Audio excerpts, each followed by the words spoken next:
Now, very interesting subject from the virological point of view. If we have viruses are so important and viruses are already present throughout the environment, inside our body, outside our body, just like the bacteria, just like the other organisms. Sometimes they are causing the beneficial, sometimes they are causing the diseases. So if we need to study the viruses, how we can isolate, how we can cultivate them in the experimental conditions, or how we can identify the different viruses, that whether this is this virus, how to study it, how to cultivate, because we can cultivate the viruses inside the laboratories. So we can see this subject one by one.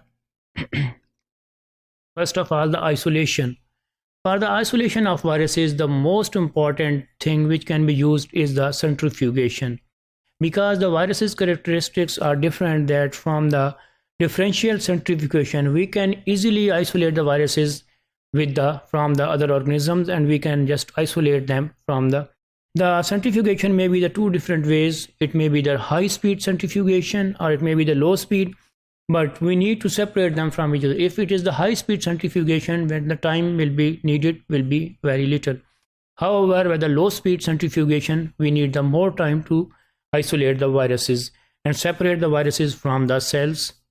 And there is one more kind of one is the high speed centrifugation, other is the gradient centrifugation, which is the viruses are separated by the size or by their density. Then the cultivation of the viruses. For the cultivation of viruses, we need lab, we need the animals. Sometimes the viruses are cultivated, the viruses are grown inside the animal of the body, or sometimes they are cultivated in the laboratory, the cell culture in the cells. To cultivate the viruses in specific host is different. The growing the viruses in the animals and growing the viruses in the laboratories, we will study them in detail practically.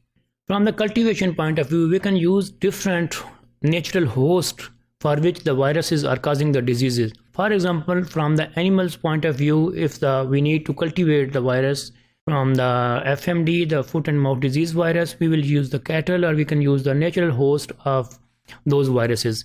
Similarly, we can use the plants. For example, if it is on the virus is causing the disease in the plant, the mosaic virus is causing the disease, so we will use the similar plant which is caused by the disease. And if we can use also the cultivate in the bacteria, the bacteriophages are very important.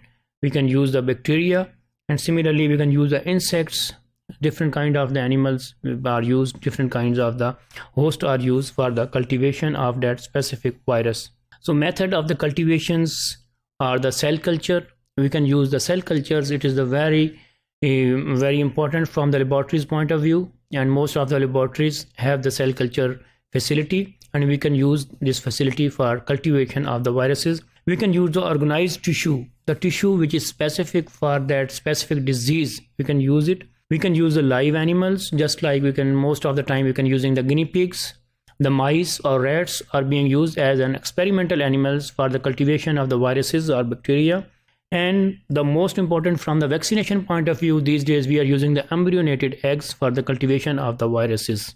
Similarly, the identification of the viruses, it is the plaque formation, how we can identify that viruses has been cultivated, or how we identify the different kind of viruses. First of all is the plaque formation, which will show us the cytopathic effects that virus has been identified. And then the fluorescent antibody techniques, there are different tests which are used for the virus identification. There may be the nucleic acid hybridization, which is used these days. The molecular biology tools are there which can be used for the virus identification. And similarly, there is special kind of microscopes which is called electron microscope, and the process electron microscopy can be used for identification of the viruses. First of all, we will take these steps, just a bird's eye view, how we'll use these tests.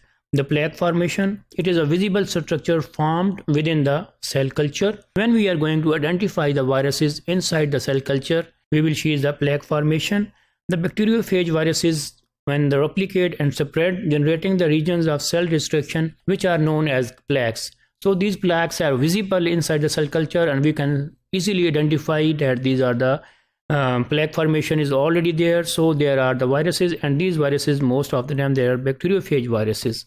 Then the cytopathic effects are all already shown by some of the viruses. what are the cytopathic effects? There may be the syncytia, or there may be the cell rounding. There are the membrane proliferation, which are also called the cytopathic effects, vacuolization, and some of the viruses are also going to produce the inclusion bodies, or foci, or hemabdorsum. All these are the cytopathic effects, which can be used by the flow cytometry, or which can be used by the different kinds of the staining inside the laboratory, and we can identify the different virus. Then there is one special kind of the test, or the fluorescent antibody technique.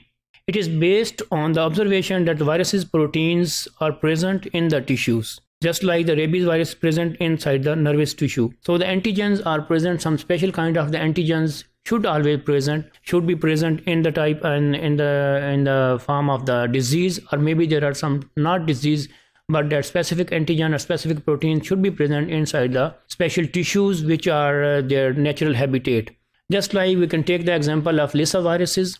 The Lissa viruses causing the disease of the rabies, and their tissues are present inside the nervous tissue. That's why they are causing the nervous signs and symptoms in the host, which are for which they cause the disease.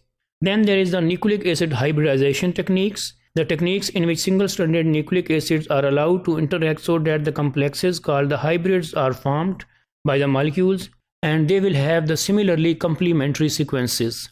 On the basis of the similar complementary sequences, we can identify that which kind of viruses are these. This is the molecular biology tool, and these days it is often being used in modern technologies, and it is I can say it is maybe a little expensive, but it is very interesting and very easy to use tool for the identification of different viruses.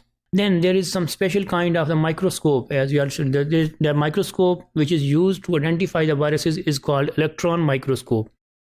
What is the principle of the microscope? It will use the beam of electrons. That's why on the basis of its name it is called electron microscope. From the beam of the microscope, it will create the image of the specimen by different ways that it will make it clear that these are the which kind of the virus is there, and it will be formed some kind of inclusion bodies on the basis of which we can identify the virus easily.